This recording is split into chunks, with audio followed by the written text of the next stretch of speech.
Welcome sa pinakaabangan nindong programa kada Sabado, alas 10 sundo alas 11 nin pagkaaga. Ang weekly online community forum kan Hapot Mo, Simbag Ko. Live hali sa siyudad din Naga. Uya na si Abogado Juan. Maray na aga po sa Saindo Gabos, maray na aga siyudad ni Naga, Bicolandia, Pilipinas, asin enterong Kinakban. Sabado na naman po, kaya rayaw na naman po kita sa programang Hapot Mo, Simbag Ko, weekly online community forum. Kan programang Hapot Mo, Simbag Ko. Ini po si Abogado Juan.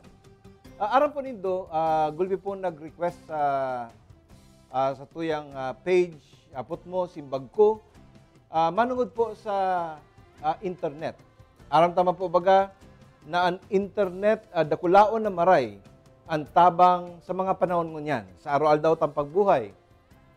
Yan nga ni po baga ang nag-revolutionize kan sa tuyang kultura, kan sa tuyang buhay. Pero di kita mabuhay na mayong internet. Ano po? Pagpuon sa gurang hanggang sa aki, sa mga jóvenes, pirmi po, yaon ang internet na nakakapaugma sa tuyang buhay. Apera po kang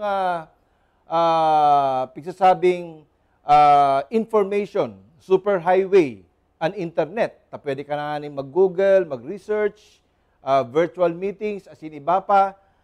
Dakulaon pong maray ang tabang kaini para po makakonect kita sa ibang mga tao na harayo sa tuya.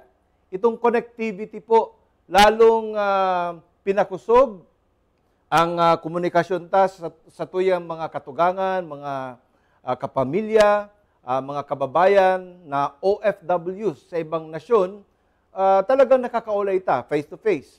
Halimbawa, sa Messenger, sa Viber, asin iba pa pong modes of connectivity na gamit po ang internet. Alagad, aram po nito, sa tahaw kan karahayan na ipigdudulot po kan internet sa tuyang pang-araw-aldaw na buhay, ginagamit man po bagay ni sa kararatan.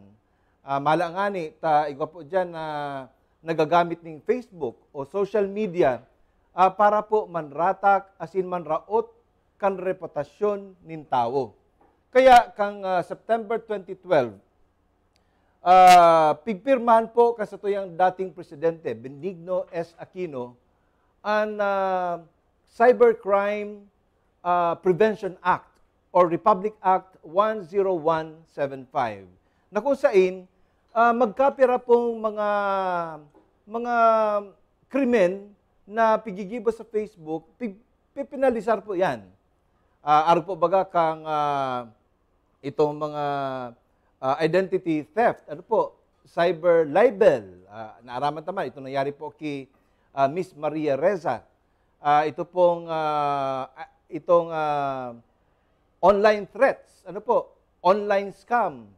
Ito nga ning Anti-Photo and Video Voyeurism Act na kung saan ipigbabawal man po ang basta na sanang paggamit ng mga photos and videos online to satisfy sexual desires. Kaya ngunya na aldaw na Sabado, pinagmaray po kang programang Hapot Mo, Simbag Ko ni Abogado Juan na tukarunta po ang pwedeng maging anuman, diretsos o kapusugan na pwedeng sandalan kan mga taong pigraraot po sa social media. Kaya bisita ta po ang NBI, ano po? Ang NBI National Cybercrime Division, asin po ang sa tuyang local counterpart, hindi po sa NBI District Office.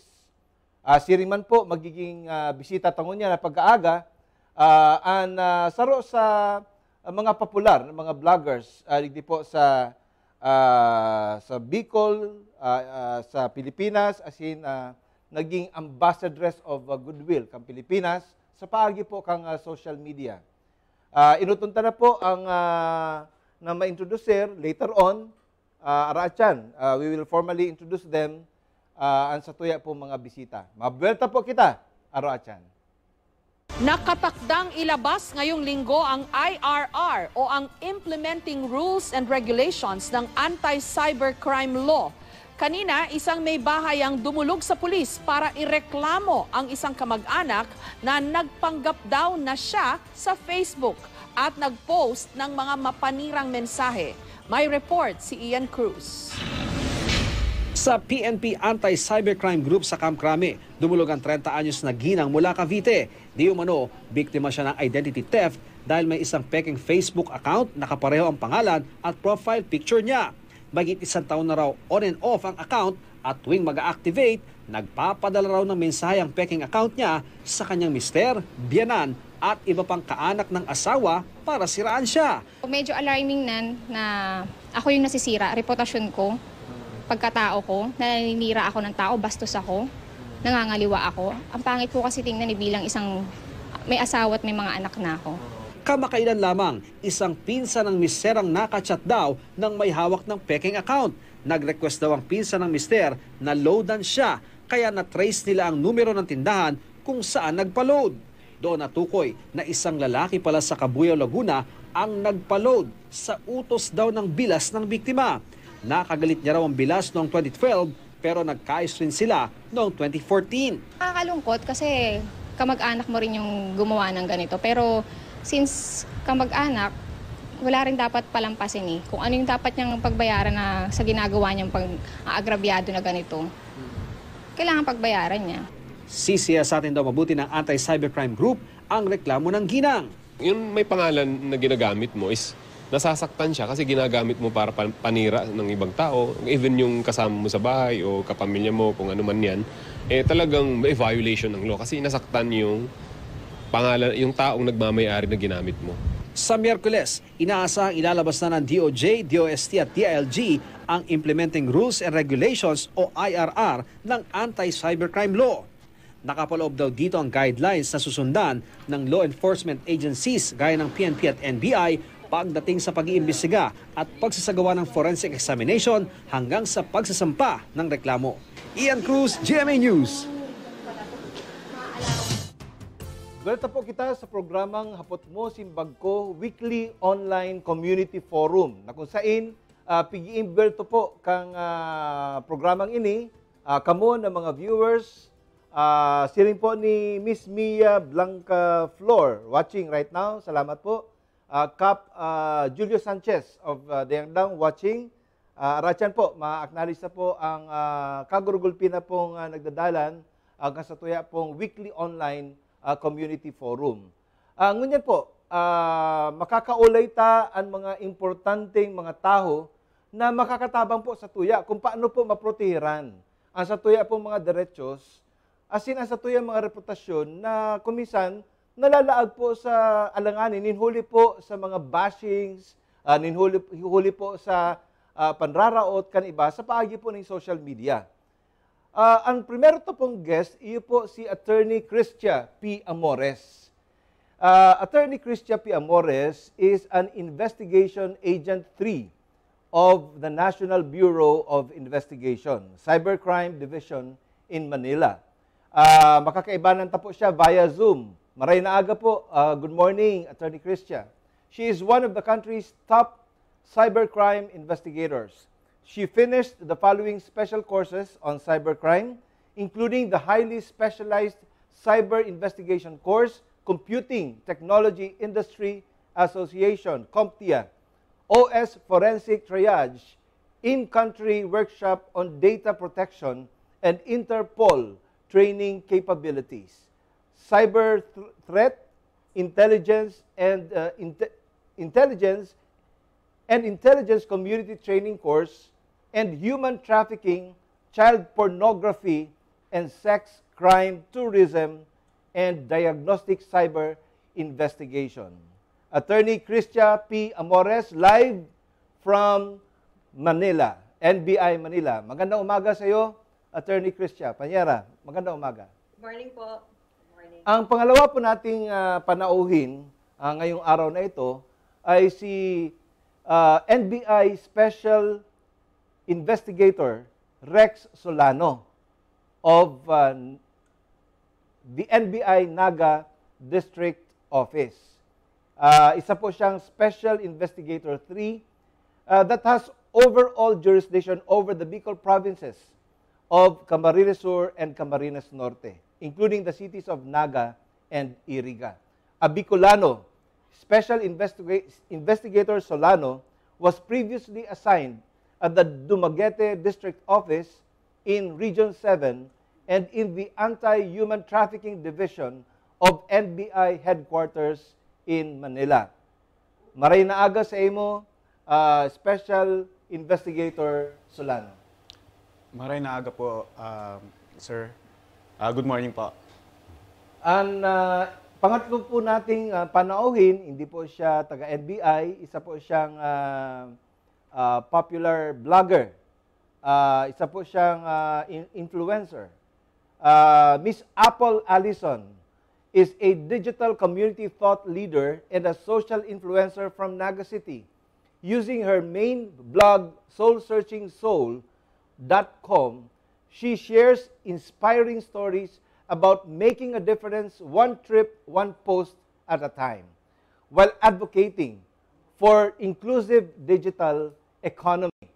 Apple is also the founder of the hashtag Bicol Creators Community, hashtag YCC Share Responsibly Global Movement, and the co-founder of hashtag Bicol Bloggers. Welcome to the program, Miss Allison. Po. Maray na aga, abogado. Maray na aga. So talagang maugma na kita nagkakatiripon mo yan para po makatabang kita sa satuyang mga parahinan nyug para po maging maugmasa na. Let's make internet, social media, a part of our lives and a happy partner in our day-to-day living. Gusto ko man po i-acknowledge, nagdadala po si Honorable Judge Jose Agualada. Siri man po ang saro po sa mga mauurag na mga pintor kang Bicolandia, si El Maestro Pancho Piano. Maray na aga sa Indogabos. Now, mabelta po kita, Rachan, sa satuya pong programang Hapot Mo, Simbag Ko. Diyos mabalos sa mga minasunod, JMCYK Travel and Tours and JMCYK Bookkeeping Services of Joel and Masing Brioso. Confidence in Motion Subaru. Home Baked by Farah.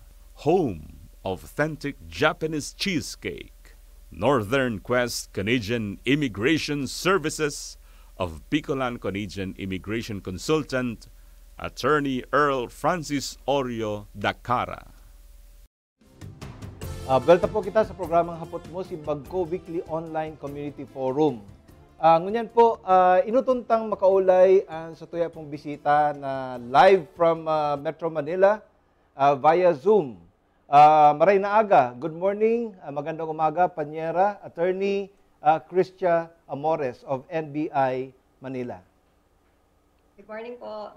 Magandang umaga. Alam mo, Attorney Cristia, we invited you dahil kailangan namin ng expert opinion and legal opinion, specifically, kung paano naman ma-protect natin yung mga rights ng mga wholesome netizens against the bashings, against the defaming acts through social media, particularly Facebook, ng ating mga netizens against one another. Bilang isang special investigator on cybercrime dito sa Pilipinas, with special training on specifically on cybercrime investigation, ano ba talaga ang pakay ng NBI para naman manahimik ang mga maninirang puri sa pamamaraan ng social media? Yung mga initial complaints kasi kailangan ng kagaling sa mga complainants natin. Individual, yung NBI mismo, hindi tayo pwedeng mag-initiate ng complaint in behalf of those persons kasi hindi naman to public crime. So, kailangan may complainant tayo pupunta sa opisina or lalapit sa NBI. Tapos, kailangan, hirap to, no? Kasi ang sinasabi nga nila, ang Facebook or other social media accounts, parang it's a blessing and a curse. So, marami na naidudulot ng maganda. At the same time, ginagamit ditong paraan para makapanira ng kapwa, manggamit ng mga identity ng mga tao para matiraan or ma-blame ng mga kasong gagawin nila. So ano nga ba itong sinasabi nilang, mostly kasi ang number one case natin sa cybercrime, kahit sa PNP-ACG man, and at the same time with the NBI Cybercrime Division, ang number one talaga na kaso, yung bulk of cases namin, composed ng cyber libel. Ano nga ba itong cyber libel? Cyber libel kasi yung elements nito is under RP or the Revised Penal Code. So parang ang ginawa lang ng RA 10175 or the Cybercrime Prevention Act of 2012 is kinuha yung elements ng RPC, Article 355, same time, yung modes lang niya. So ginamit lang ginawa lang yung cyber libel through the use of internet or computer device. So yun lang yung pinagkaiba nun. But the elements are the same with the RPC. So what are those elements? Panyera, ang talagang legal basis pa rin yung Revised Penal Code. So Yes, yung pamamaraan lang is through the internet or social media. Computer device po. Okay. Any computer device. Opo. Okay. Basta merong ibang tao na nakapanood ng paninirang puri through the computer device, maging sa gamit ng internet, pwede nang sampaan base sa Article 355 of the Revised Penal Code. Okay. Malinaw po yan. Ano? So, meron po tayong bagong cyber law of Cybercrime Prevention Act of 2012, pero pagdating po sa prosecution ng mga maninirang puri gamit ang social media, the basis will be Article 355 of the Revised Penal Code. Ngayon, Panyera, Attorney Cristia Amores, bilang isang eksperto sa cybercrime, ano ba ang payo natin sa mga Facebook users or social media users na walang magawa, hindi nila alam kung anong first step na gagawin nila para naman pagdulog nila sa otoridad, kagaya ng NBI, alam nila kung anong klaseng ebidensya ang kanilang ipapakita o ipipresenta sa NBI para masimulan ang mas malalim na investigasyon, mas malalim na evidence gathering para naman magkaroon ng ebidensya sufficient to prove the respondent or the accused beyond reasonable doubt. First po, kailangan nating i-discuss yung advisory opinion ng Department of Justice, advisory opinion number 1, series of 2018, kung saan sinasabi doon na hindi na mandatory requirement or condition sine qua non yung pag-institute ng criminal action with the help of the law enforcement agencies. Ibig sabihin, hindi na kailangan ng tulong ng NBI or ng PNP-ACG provided na kilala yung nag-post ng libelous post or defamatory post against dun sa complainant. At the same time, may sufficient evidence tayo na hawak against that person. So pag ganun yung sitwasyon, hindi na natin kailangan ng NBI Cybercrime Division or PNP-ACG. We can directly file the case sa prosecutor's office for preliminary investigation. Yun yung number 1. Number 2, kailan mo kailangan ang tulong ng NBI Cybercrime Division or PNP-ACG. Pag hindi mo kilala yung subject, at the same time, wala kang sufficient evidence against the person na pinagbibintangan mo. So, medyo mahirap mag-imbestiga pagka medyo unknown yung account. There are times na kailangan namin ng makahanap ng mga circumstantial evidence against dun sa pinaghihinalaan, and then we do additional investigation. So, mahirap talaga to pag unknown account yung ginagamit pag sa cyber libel sa isang tao. Pero pagkakilala, tinuturuan lang namin yung mga nagpupunta dito kung paano nila isusupplement yung kanilang complaint. First, they have to have their complaint affidavit. Yung mga attachment nito, hindi lang basta yung screen capture no, sa cellphone. Kailangan naka-login sa desktop or sa laptop na makikita. Pag pinrint screen, kita yung URL or yung www.facebook.com/ or kung ano man yung username na kaduktong nito. And every post may kalakip na URL. So, kailangan i-preserve din ito together with yung mga attachments natin. Kailangan ganun yung kind of preservation. Hindi yung, na-screenshot ko siya sa Facebook, sa cellphone, enough na to. Hindi, kasi hindi kita dun yung URL. Nakikita mo lang to pagka pinrint screen mo siya using desktop or laptop. Yara, thank you very much for that very informative answer. Pero sa ordinaryong Facebook user, halimbawa, paano niya makikita yung URL? I mean, na-screenshot niya na, ano ba ang procedure na dapat gawin niya? Pag po ang gamit natin ay desktop or laptop, mag-login lang kayo sa Facebook, tapos i-view natin yung Facebook ng account user na nag-post ng libelous statement against the complainant. So, pag nakita natin yon, meron sa taas, sa upper portion, URL yung tawag doon, yung www.facebook.com/ tapos yung kaduktong nun sa huli is yung username. Ay yung ay parang identification. It can be number or kaya may changes siya, like binago siya na related dun sa pangalan mismo ng Facebook account. Kumbaga yun yung... Panyera, malinaw na malinaw. So, ang unang gagawin niya, screenshot. Then, after screenshot, pupunta siya, itatap niya yung Facebook account noong naninirang puri sa kanya at titingnan niya yung URL na nasa upper right hand portion ng kanyang account. So, malinaw po yan, mga tugang, tandaan tayo yan. Dahil palang sufisyente sa korte bilang ebidensya, because the common notion po, Panyera, Attorney Cristia Amores, ang common notion, na-screenshot ko na, ebidensya na ito. So, pagdating pala sa NBI, kung tinik down na yung account na yun, na naninirang puri, halimbawa, it's a fake or fictitious account, mahirapan na po tayo mag-prosecute. Ganun ba ang ibig sabihin noon? Attorney Cristia?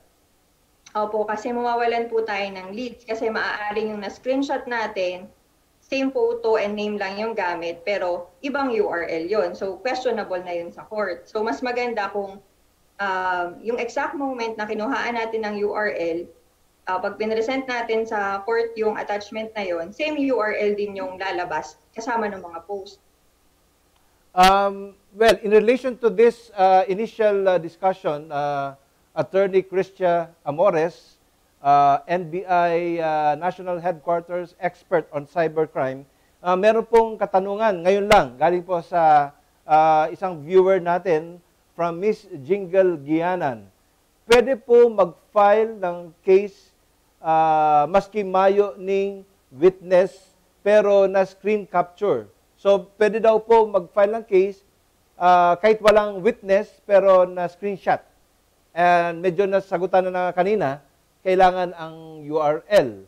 Pero pwede pa bang matulungan yun, Panyera, ng NBI? Kasi totoo ba ang aming pagkakaintindi na ang NBI at ang National Telecommunications Commission bilang isa namang ahensya ng gobyerno na may saklaw sa lahat ng telecoms, kasama na ang social media, ay pwedeng dulugan nyo ng tulong at hinga ng tulong at makipagtulungan kung paano ma-identify yung URL.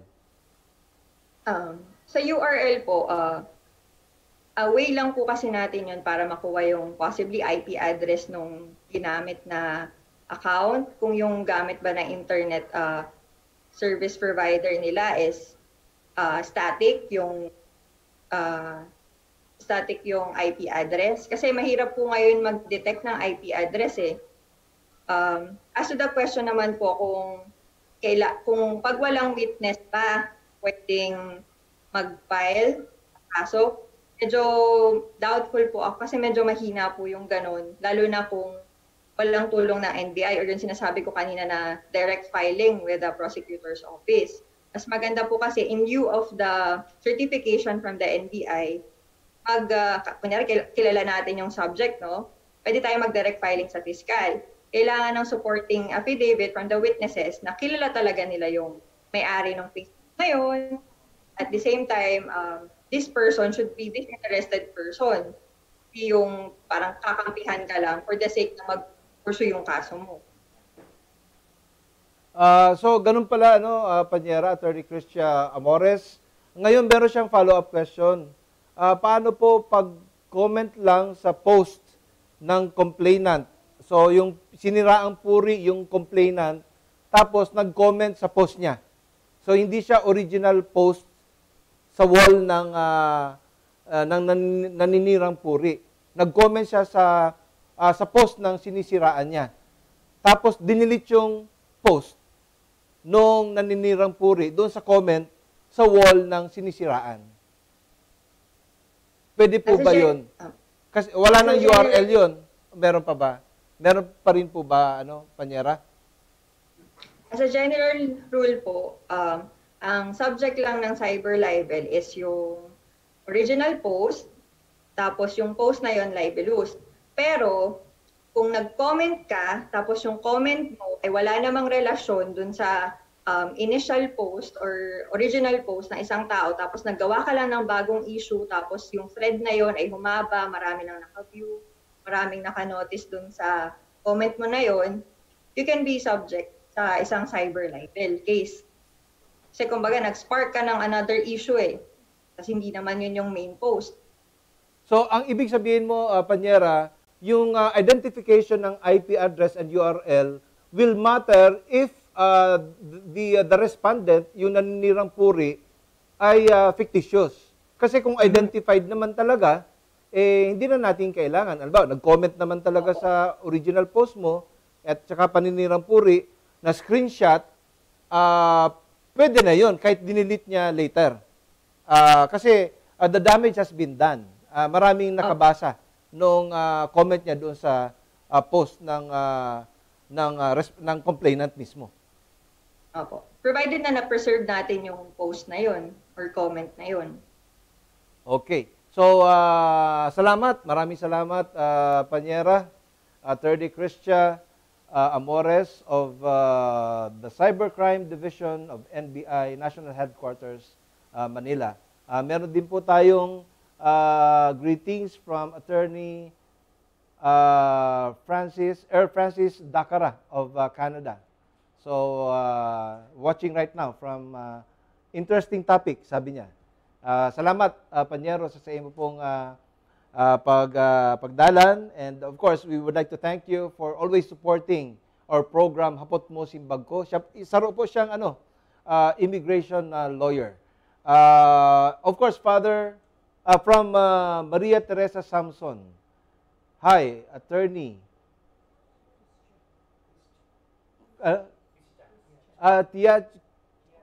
Tiacha, miss you. So, this is for you, Attorney Cristia. Meron nagbabati po sa iyo dito po sa ating program via FB Live. Dito tayo sa local, after already having discussed the initial steps that a complainant should do para naman meron siyang ebidensya. Digdi sa local tabi, Special Investigator Rex Solano. Opo. Salamat pala sa imong pagdigdi sa tuyang programa. And of course, I'd also like to take this opportunity to thank NBI Naga District Head, Mr. Yul Marpuri. Salamat na maray sa pagtugot kasi indong eksperto sa cybercrime na maging parte man po sa tuyang programa ngunyan. Maray na aga sa gabos sa mga pag-iribata sa NBI Naga District Office. Ngunyan, hindi po sa Bicol, specifically sa Naga, Iriga, and the provinces of Camarines Sur and Camarines Norte na Iguacamong jurisdiction. Ano man ang usually mga complaints about cybercrime? Yan man po ang number 1 na complaint ninda. Tang huna kang mga complainants, pag na-screenshot na ninda, sufficient na evidence na to. Pero piga-advisean mit po sinda, arog katong sinabi ni Atty. Amores, na kaipuhan talagang makuha si URL para possibly makuha si IP address because yan po ang inahagad kang sa tuyang prosecution asin kang sa tuyang husgado. Aram po din do, importante talaga ang IP address and URL. Baad kaya nagagamit man ng ibang pangaran, ibang picture. So, irak magatong may sadiri kang lalawgon na to na ginamit niya. Tapos si identity theft na pigaapod, nasaro na naman na violation of the Cybercrime Prevention Act. So, ano ang usually ginigibo nindo Investigator Rex? Pag iguan nagdudurulok sa indo. Screenshot lang ang daradara. Ano na ang gigibunin na? Pag-arog po kani sir, ang duwa po ang option na re-recommenda mi sa mga complainant. Either i-refer mi sinda sa Cybercrime Division mi sa Manila because they are the expert with regard with that matter. Pangduwa, igwa po kitang Regional Cybercrime Unit digdi sa Bicol, yaon po sa Camp Ola. Sa PNP po yan. Okay. So, expert man po sinda dyan. It's like a counterpart po kang NBI po yan. Sige. So, malinaw po, kung iwa po talagang mga problema na inaatubang kita, na kuminsan helpless na po kita, dahil tanang kung ano gigibuon ta, tandaan, screenshot, bako lang pong sufficient ang screenshot, kay puan ma-identify ta po, mahiling ta pa kung anong URL, by going to the Facebook account mismo, kanto pong complainant. O kaya, kung identified naman po kasi ang complainant, sufficient ng screenshot for purposes of prosecution. Kung identified. Iyo po, sir. Ayan. Ngunyan, di po kita sa satuyang Hoben, matibay, magayon, very, apod ka ni? Gulping connection sa Facebook, social media icon. One of the social media icons digdi po sa Bicol. Good morning, Apple. So ano man ang itagalog na lang natin kasi si Attorney Christia and of course we have viewers from other parts of the world and other parts of the country. Yes po. Ano naman ang experience mo dito sa cybercrime? Yung pagdating sa cybercrime, specifically siguro sa cyber libel, wala pa naman akong na-file na case, pero ang balak mo mag-file? So far, hindi pa naman po. Wala mga bashing. May na-experience na din naman. Of course, being a content creator online, you're prone to bashing or you're prone to different opinions. Ang napansin ko lang po minsan is hindi ka pinapangalanan, pero nagbibigay ng blind hint. item. Oo, blind item. Tapos, minsan, may mga offline kang nasabi, mini-misquote online. And hindi man direktang ipangalan sa'yo, pero yung scenario is alam mong involved ka. So, paano po kaya yung ganon? Hindi ka direktang pinangalanan, pero lahat ng hints towards you. Kasi di ba po, yun, parang minsan yung shame campaign, I will call it, minsan nangyari yung shame campaign, anonymous ka, supposedly, pero alam na ikaw yun. So, paano po kaya? Balik tayo kay Attorney Christia. Attorney Christia, magandang umaga uli live from NBI Manila. Ngayon, Attorney Christia, narinig mo naman yung sinabi ni Miss Apple Allison, isa po sa mga content creators dito po sa Bicol Region at nag-i-international din siya. Paano yun kung minsan nababash siya na hindi naman siya pinapangalanan pero siguro yung nakadamit na ganito, yung chubby-chubby na ganyan, etc. Wala nang choice yung viewer, lalong-lalo na pagkakilala siya, na siya na yun. So, would that suffice as evidence to start prosecution for libel as a cybercrime under Article 355 of the Revised Penal Code? Pwede po yun, as long as yung mga sinasabi nila mga statements is walang patutunguhan kundi yung description lang ng ibang tao. Kahit hindi siya expressly naka-state yung pangalan niya, as long as yung mga descriptions or yung mga wordings doon nagpapatukoy lang sa isang tao, pwede po yun. Yung tao na yun, pwedeng mag-file ng kaso. Okay po. Maraming salamat, Panyera, Attorney Cristia. From former Barangay Kagawad of Triangulo, Fernando Calderon, good morning. From RTC Executive Judge Pablo Formaran, there should be a witness in cyber libel due to requirement of publicity. Aside from authenticating the online defamatory statements, for your info, good morning, Mayor Bongat. Okay. Abogado Juan po. Salamat po, Executive Judge Pablo Formaran of RTC Naga and my co-professor in the Ateneo de Naga College of Law. Totoo po yun, one of the elements of course of libel, merong ibang tao na nakakita, na-view yung mga statements sa Facebook. Ano pa po ba ang maidadagdag nyo sa statement ni Judge Pablo Formaran? Panyera, Attorney Cristia.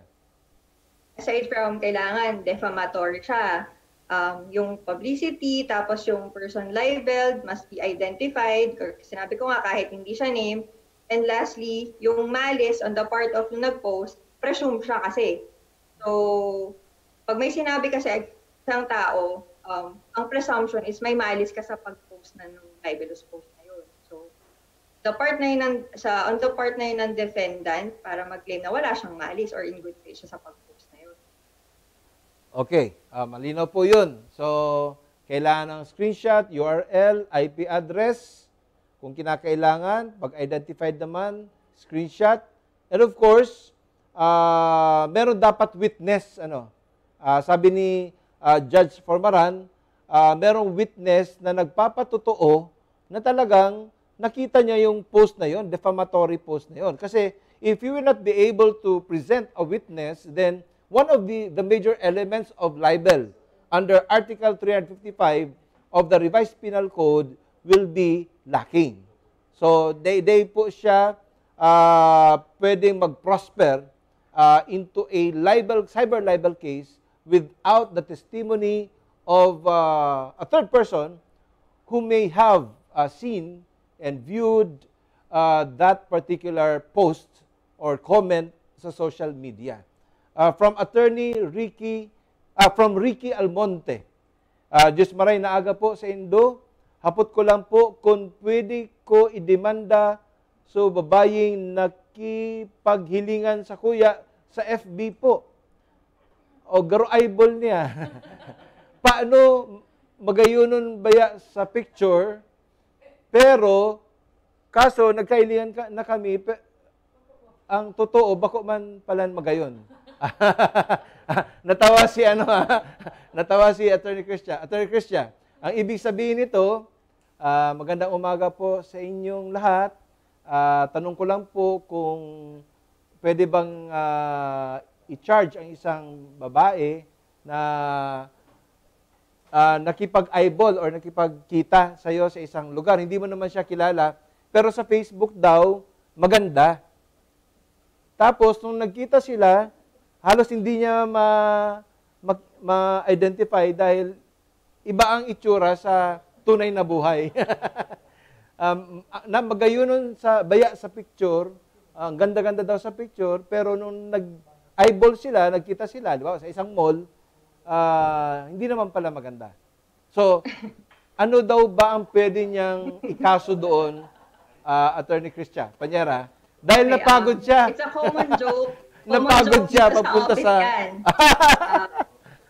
Parang ang sinasabi as a joke, na-estafa ka? Ayun. So, anong kaso yun? Siguro pwede yung pumasok sa unjust vexation. Unjust vexation. Unjust vexation dahil sa itsura, hindi dahil sa pagod. Ano pa? With moral and exemplary damages. So, ito pa po. From Assistant Provincial Prosecutor Fiel Rosales. Watching. Okay. Una ako may hapon si classmate. Bago po kita magpadagos, basahon ta lang po ang magkapira sa mga comments. Kumusta po pala kayo dyan, sir? Sobrang dakulang tabang po talaga. Kan segment, kan abogado Juan, sa mga taong nasusupog maghapot, sa mga taong di kaya magkuang attorney o abogado, saka sa mga taong nasusupog magrani sa abogado. Sana po dakol pang episode. From J. Faustino Galvan III, ano po ni, sarong barangay Kagawad kang barangay Sabang. Tabang sa lambang saro, lalo na sa kasaraditan na kulang ang naaraman. Totoo, ninhuli po bako lang po kitang weekly online community forum kada Sabado, kundi igwa po kitang legal vlogs na nagsisimbag po kan sa indo mga kahaputan na pigpapaabot po sa samuyang page, hapot mo simbag ko, Abogado Juan. Igwa pa po from Miss Analiza Ordiales. Dakulang tabang sa mga kasaraditan, asin sa mga kulang sa kaaraman, pag-abot sa mga karapatan o derechos kang lambang tawo. Salamat sa tuya po mga viewers sa padagos na suporta po nindo sa programang Hapot Mo, Simbag Ko. Mabuelta po ang programa Araatyan. Diyos mabalos sa mga minasunod, JMCYK Travel and Tours and JMCYK Bookkeeping Services of Joel and Masing Brioso. Confidence in Motion Subaru. Home Baked by Farah. Home of authentic Japanese cheesecake. Northern Quest Canadian Immigration Services of Bicolan Canadian Immigration Consultant, Attorney Earl Francis Orio Dacara. Berta po kita sa programang Hapot Mo, Simbag Ko, Abogado Juan.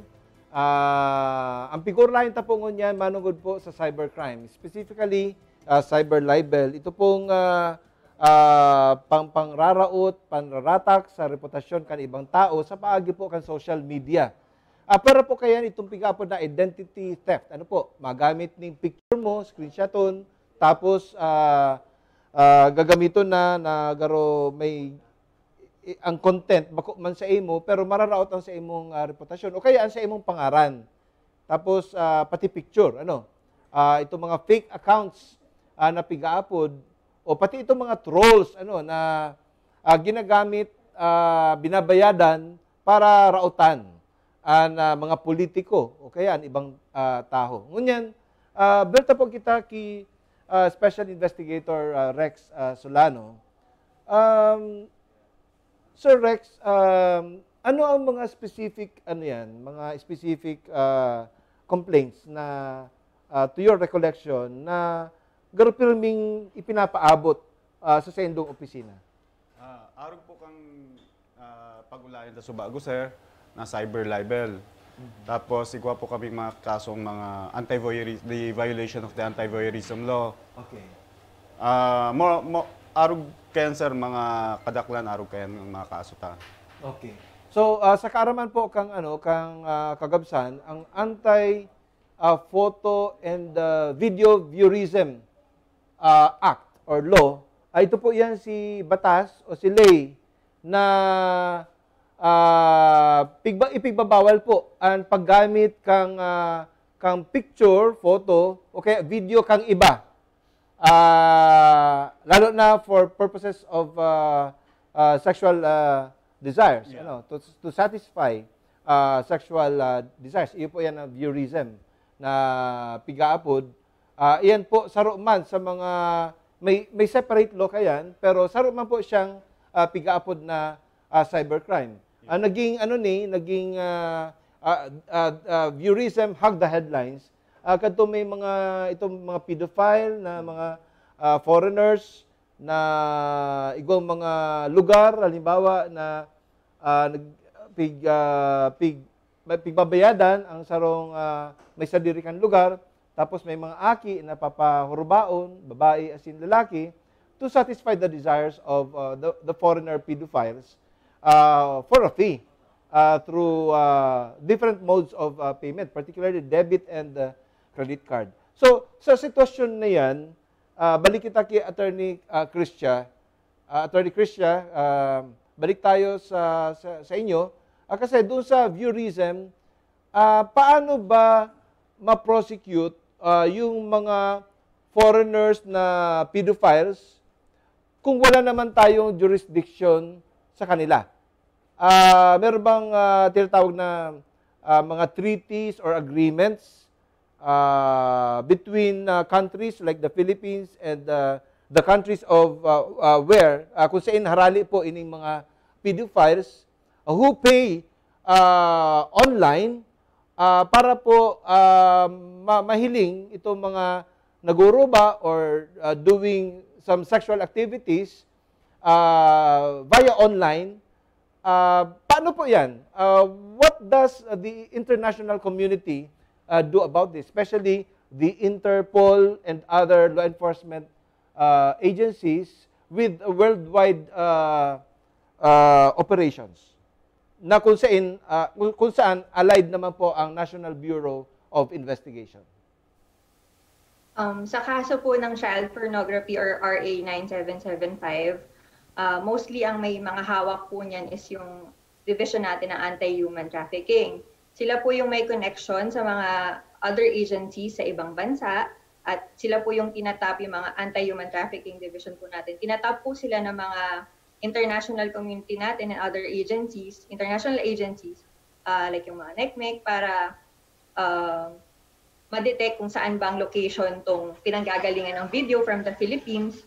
At hindi lang naman Philippines ang binabantayan ng international community. Pero kung sakaling mapunta dito sa Philippines, yung PNP and yung Anti-Human Trafficking Division, joint forces sila. Tapos merong intelligence from the international community. Kasi aminado naman tayo dito sa Philippines, medyo mahirap tayong mag-detect dito which part or kung saan ba dinadala abroad yung mga child pornographies. So sila doon sa ibang bansa, meron silang nakokontrol nila or nadedetect nila kung saan galing at the same time kung kanino pinapadala. So both sides yan. Meron sa Philippine prosecution and then meron din sa ibang bansa. Panyera, how successful has NBI been in running after ito pong yung paghabol nyo sa mga international pedophiles? I mean, we do not have jurisdiction over them. Alam naman natin na under the revised penal code, we can only prosecute violators who are found physically within the territorial jurisdiction of Philippine courts.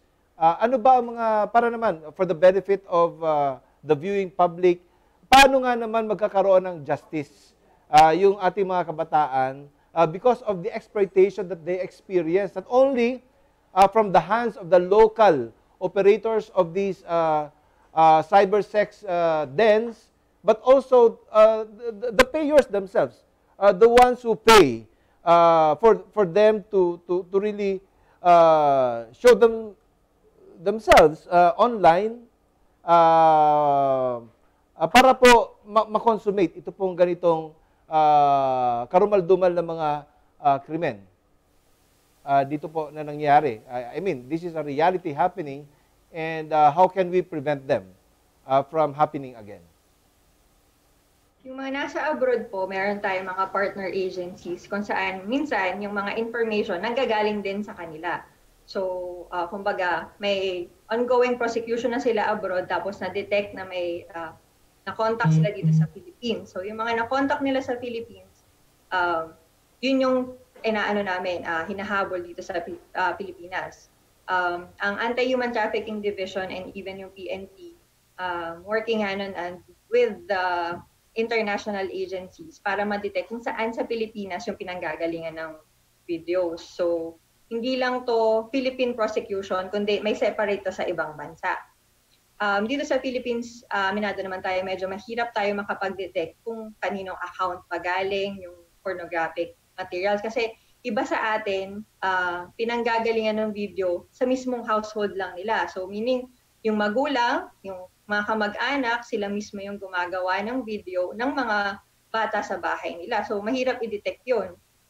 Ang nangyayari lang is, pagbenta nila abroad, may mga intelligence report tayong natatanggap from the international community na ang traces nito is from the Philippines. So from there, nag-start na yung paghahanap kung where in the Philippines. So ganun yung procedure natin. Hindi lang siya Philippine prosecution, kundi may sa ibang bansa pa. Padyara, ibig sabihin, hindi natin sila ipaprosecute, pero ang magpaprosecute, mismo yung mga otoridad, kung saan nandoon sila.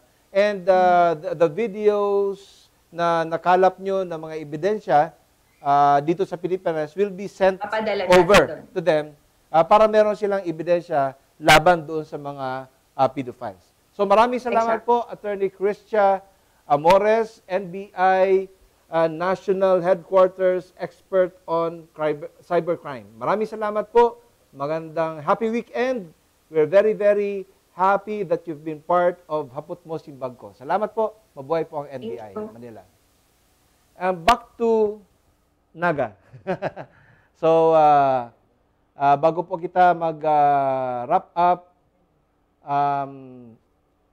Apple, sa sa experience mo bilang sarong vlogger. Yes.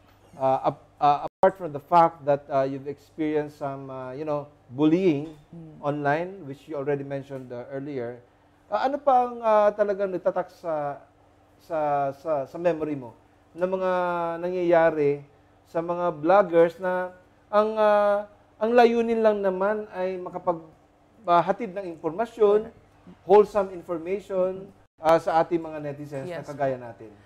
Siguro po ngayon, ang mas gusto ko ding malinawan para sa mga content creators, kasi marami pong nagko-contact na paano ba kami maging content creators.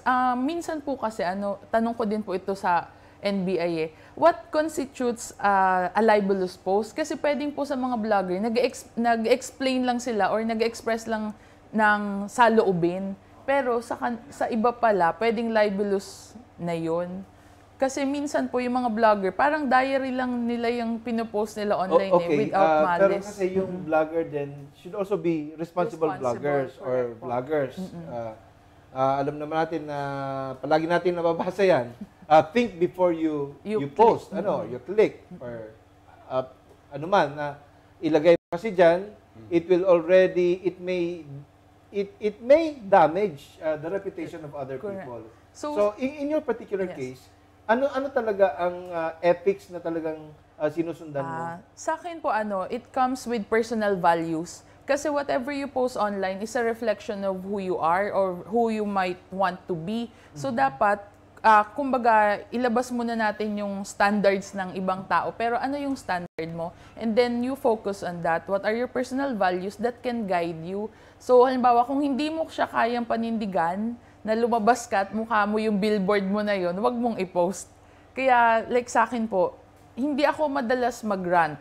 Kung mag-rant man ako, it will be a constructive criticism. Or if not, I would advise din po, para siguro iwas libel and all, you directly PM, private message the person if you need to clarify. Siguro po kanina nabanggit mo, nag-file na ba ako ng cyber libel case? Hindi. Kasi ang ginagawa ko dati, pag may nababalitaan ako or may screenshots na pina-forward sa akin na, or this might be referring to you, ginagawa ko po, nagkakaroon ako ng personal investigation. I try to get in touch with that person involved or sino man yung mga taong part ng kwento para malaman saan to nanggaling. Kaya hindi pa naman, at ayoko naman pong dumating sa punto na mag-file kasi baka po magastos. Yun yung notion ng ibang tao . It will be costly, it will be taking so much time, and saan ba lalapit? At least po dahil dito sa programa nyo, nalaman natin ano yung mga basic requirements. So hindi lang pala screenshots. Ngayon sabi ko, okay, hindi lang screenshots, dapat yung URL. Ang siguro po yung tanong ko lang po doon, paano kapag deleted na, broken link na siya, kahit may URL, will it still be a credible evidence? Well, sa amin po kasi, pag ganyan, nire-refer na namin yan sa Cybercrime Division sa Manila or dito sa Legazpi, sa yung Cybercrime Division ng PNP, Cybercrime Unit, because they might retrieve something pa there. So, Special Investigator Rex, biraman kagulpi ang in terms of volume compared to other cases na pag-iimbestigaran ni Dudigdi ining cybercrime? Well, this year po, sir, I think more of our cases come from cyber libel now. Cyber libel? Yes, sir. Ano mo kaya, iyan ang problema because of social media.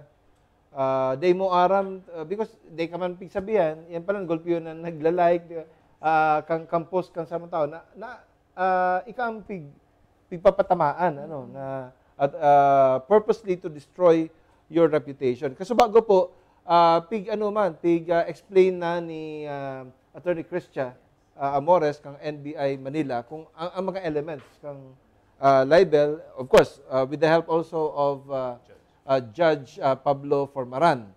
Ngunyan, igo pong mga comments na hali po sa tuyang mga viewers. Salamat na maray po sa indo. Day ka mo nagbubutas sa tuyang programa, which will be wrapping up in a while. Comment from Kanimo Alada. Si mga pararatak dyan, ning iba, uya na, matakot ka mo, madali na ang karma sa indo. Hashtag, ang beltada. So, yun po yan, sa iyang comment. From Miss Lorna San Luis of Mabulo, Naga City. Maray na aga po, Abogado Juan, asin sa imo mga guests, sa pagtabang sa pagpapaliwanag kaining mga napapanahon na issue. Napot ko lang po, bilang lupon sa barangay Mabulo, tama, lupon ini si Miss Lorna, kung may madulok po sa barangay ni mareklamo, ano daw po, pwede pa ba o pa daw mag-agi sa barangay o diretsyo na po ka Mr. Solano sa NBI o sain po ang tamang aagihan o pwede mag-assist? Bago po si Mr. Solano, ang libel po, halangkaw po ang penalidad kayan. So, day po siya maagi sa sa barangay. Halangkaw po ang penalidad. Mas halangkaw nga ni ang cyber libel na pigsasabi mo tabi Lorna, Miss Lorna, anin hulita 1 degree higher compared to ordinary libel under Article 355 of the Revised Penal Code. So, direkta na po siya sa Fiscal's Office for the appropriate preliminary investigation. So, may na-experience na po kamo kaini na garo hali sa katarungang pambarangay, itong rarautan sa Facebook, libel talaga, nagdyan po sa indo sa NBI. Yun man po, sir. Iba man kami mga pero kung experience. ordinary man lang po kaya, halimbawa lang, data pala, yaw pa daw si Attorney Lorna. Yaw pa? Okay. Attorney Cristia, ang Lorna pala sinagahapot. Attorney Cristia, magandang umaga po uli. Ito ay, baka kasi mali yung sinabi ko kanina. Yung tanong niya po, paano daw, kasi lupong tagapamayapa siya sa barangay. So, meron mga naninirang puri din sa mga magkakabarangay, pero hindi na yung traditional way of doing it, yung oral defamation or yung libel na tinatawag as we understood it traditionally. Pero sa Facebook na ang laban din sa barangay. Ngayon, ano daw ba ang gagawin nila pag merong mga lumalapit na na mga nagko-complain sa barangay, sa lupong tagapamayapa? Every step naman po ng prosecution process, meron tayong tinatawag na pinag-uusap yung subject or yung complainant. Kung usapang barangay lang at hindi naman ganun kaseryoso, pwede naman natin i-explain kasi lumapit na sa barangay eh. Explain na lang natin na may mga bagay na ganito yung mangyayari, ganito yung mga consequences ng mga ganyang actions, baka sakaling maayos nila doon. Hindi talaga pwede na yan for direct filing sa prosecution office kung saan nakakasakop sa kanila. Kasi lalo na kung away barangay, definitely kilala yung tao na yan, magkakilala yan. So, hindi na kailangan dumiretso pa sa NBI or sa PNP-ACG. Kahit panyera yung away nila ay through social media? Mm-hmm. Okay. So, maganda yun. At least, para hindi naman ma-clog ang prosecution office. Kahit seryoso na yung mga paninira, pwede pa rin dumaan sa barangay. In which case, pwede rin dumulog sa NBI para matulungan po sila. So, meron pa ibang comment from from Joe Pelo. Ano po ang mga kaipuan sa pag-file sa pagraot kang pagkatao sa FB? Kasi bago po na nasimbagan na po yan, screenshot, tapos araman po ang URL or IP address by going to the Facebook account of the one, doon po sa itong tao mismo ng raraot. From Ronald Rodriguez, are there legal checks, cloaks that protect the state and government leaders who malign individuals, companies, or organizations online? Ibato natin ang huling tanong kay Attorney Cristia. Back to you, Attorney Cristia. Wala po tayong special qualification kung who to file or who to file against who, ganyan. Sa mga basis po na ganon, kung feeling nyo na binigyan kayo ng defamatory statement ng mga matataas na tao, you can directly file kung sa NBI or sa direct filing sa prosecution office. Wala namang pong qualification yung pag-file natin or wala namang pong kasaking-pilingan. As long as na-meet natin yung elements of the crime, bakit hindi na mag-file dito sa mga tao na to? Okay, maraming salamat, Attorney Cristia. Since wala na po tayong oras, we would like to hear your closing statement. Attorney Cristia. Oh. We'd like to hear your closing statement. Una-una, maraming salamat sa inyong tulong dito sa programang Hapot Mo Simbag Ko. And of course, to your superiors dyan po sa NBI National Headquarters in Manila. Maraming salamat po. Thank you rin po. Again, yung paggamit ng social media, it's a blessing and a curse. So, dapat responsible tayo sa paggamit nito. Kung akala nila na basta mag-post tayo behind the gadgets, kung di man lang tayo nakikita, akala nila wala nang case na pwedeng ma-file sa atin, nagkakamali sila. Kasi we, from NBI Cybercrime Division, nandito lang kami to assist yung mga taong magko-complain. So, medyo ngayon, techy na yung mga tao. Most of the cases are done through cyber. Kaya dapat mag-ingat tayo, yung vigilance sa mga tao, at the same time, wag din tayo masyadong maging pabaya sa mga pagpo-post natin. Maraming salamat, Attorney Cristia Amores of NBI Manila. Watching right now, Mrs. Harris Jennifer, Attorney Edwin Pañero, Edwin Hidalgo, Mr. Ryan Gratil, Director Rex Villegas, Mr. Francisco Para Jr., Sir Ninoy Reyes, yung ani pala, we would like to plug also the event of Sir Ninoy Reyes tonight. Ngunyan pong Banggi, alas 7. Online concert. Tabangan ta po. Ayaw po dyan sa screen, naka-flash. June 27, Saturday. 5 p.m. pala. May mga matitibay pong local artists, si Inigo, JL and Zia, Kia, Carmel, Paula, Jonathan, and Nino. Ang title po kasi indang event, for the title ka niya, ano yan? One Voice, One Love for the benefit of Hugs Project Year 4. Congratulations, Sir Ninoy Reyes. Lugod, daralanon ta po ini para po makatabang kita sa mga marhay na mga advokasya kan sa indang organisasyon. Ngunyan, dahil na po kita magpaparahaloy, let's also hear the closing statements. First, of Special Investigator Rex Solano. Salamat sir for inviting us here. Ang NBI Naga District Office po, bukas po yan sa mga gustong maghagad kang tabang o gustong magpa-assiste, manungod sa mga cyber libel, o ano man na mga krimen na kuyan po na gusto nindong idulog sa samuyang opisina. Salamat po. Thank you very much, Special Investigator Rex Solano, and of course, NBI Naga District Office sa pagtabang po na maging makahulugan ang sa tuyang edisyon ngunyan kang programang Hapot Mo Simbag Ko ni Abogado Juan. And lastly, Miss Apple Allison, Yes.